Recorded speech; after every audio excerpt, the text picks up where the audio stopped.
tissue with high demand, rather than a completely open system. Synthetic bio-ink has been identified as a promising option, but the challenge of making them more bioactive and cell-friendly must be overcome. However, a perfect recipe for a specific tissue bio-ink is not yet available. While there are attempts to develop universal biomaterials that adapt to each and every cell, as well as for functions such as cell addition, migration, differentiation, and other characteristics, these remain a titanic task, and one of the processes currently undergoing the most research.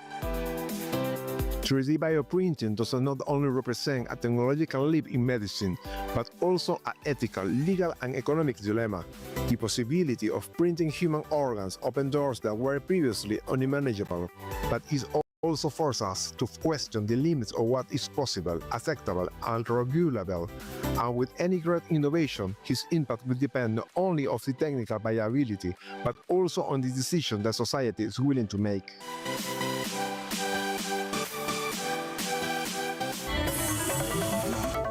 Although 3D bioprinting with biocompatible materials was invented in the early 1980s, 3D bioprinting with incorporated cells was invented in 2003 by the American Thomas Boland, which led to a series of bioprinting technologies that are still new to many researchers.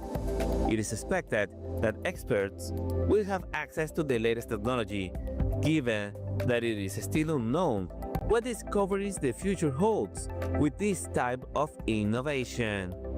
We'll continue with more, but before we do, let us travel in the data.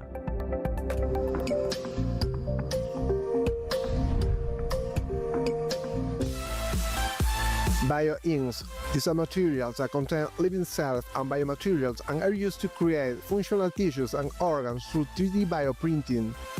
These materials mimic the environment of the extracellular matrix to promote cell addition, proliferation, and differentiation after printing. They are prepared by mixing living cells with biocompatible hydrogels. These mixtures must be carefully formulated to ensure both cell viability and the structural integrity of the printed tissue. This emerging innovation has the potential to address many unsatisfied critical needs in medical research, with applications in cosmetic testing, drug discovery,